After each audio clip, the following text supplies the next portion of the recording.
Where's it here? Airbnb tries to stick traveler with 7,000 repair bill. So this one's for you. I know how much you like Airbnb, but yeah, that's your favorite founder right there.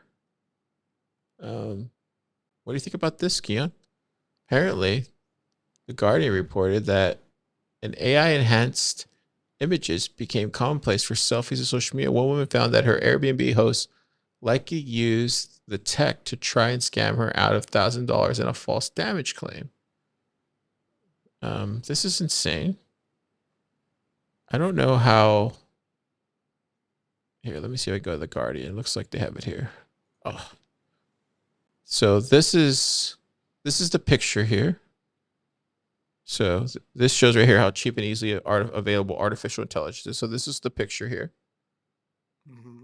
And then this is the, hang on, $5,000 just for that coffee table? There were differences between the two photographs.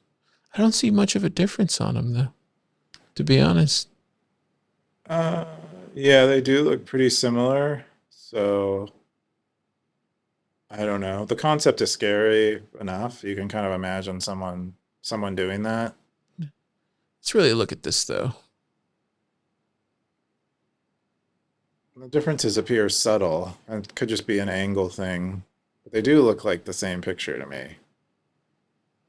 Or not the same picture, but a picture taken of the same table.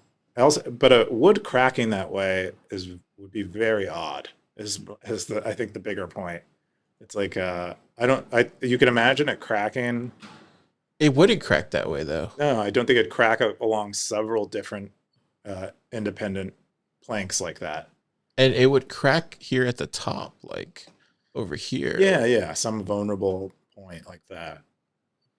So I can imagine the picture being doctored, but not on the basis of the comparison of those two pictures.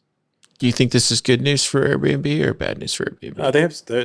There are a lot of problems with, you know, having amateurs run hotels uh, in neighborhoods, and kind of randos running hotels. There are good people that do it, obviously, and they do a good job of it, but uh, they're like anything. There will be scammers where they are able to make money, Yeah, scamming people. it's crazy. Yeah, the problem is I think the biggest problem with something like Airbnb is like there are no scams. We take care of all scams. We handle it. We have insurance. If anything weird happens, we got you. We got you. We're But we're, we're a good actor. And then but then people the love reality Airbnb. is People we love don't. Airbnb, though. People what? People love Airbnb, though. Some people do, yeah. Brian Chenick. Is it Chenick? Brian Chenick. I think it's his name, Brian Chenick. He's a designer by trade. Chenick. He's YC. I think that's it. I think that's all I got.